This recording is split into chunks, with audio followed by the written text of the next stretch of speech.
Hi guys! Guys, may share ako guys.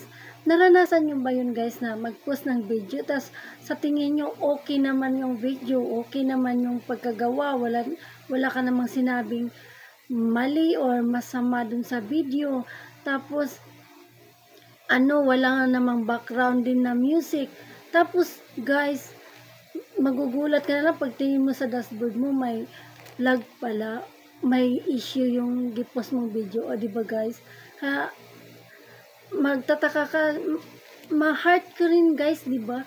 Masasaktan ka rin dahil matanong mo sa sarili mo na wala naman masama dun sa sa gipost ko, o diba guys? Tapos may masisisi ka. Ay, alam niyo na kung sino masisisi nyo.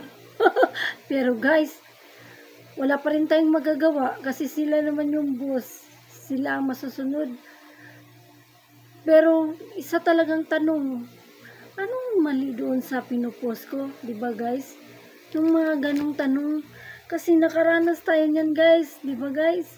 Na sa tingin natin wala namang problema ang ating video. Tapos nagkakaroon ng violation. Magtataka ka talaga guys, diba? Kaya enjoy na lang natin yung pag-post. Huwag na lang natin masyadong dibdibin para hindi tayo masasaktan pag na-violation tayo. O diba guys? Lalo na pag meron na tayong na-earn na pera, tapos excited ka na, ay magkakasahod na tayo. Tapos pagkatapos pala, malapit na magsahod, nagka-violation. So hindi makukuha ang sahod. O di iiyak ka niyan. Wala na tayo talagang magagawa guys. Kahit na mag-iyak pa tayo, kung hindi na ibigay, wala talagang magagawa. Kaya enjoyin na lang natin. Kung sahuran o hindi, enjoyin na lang natin. O diba guys?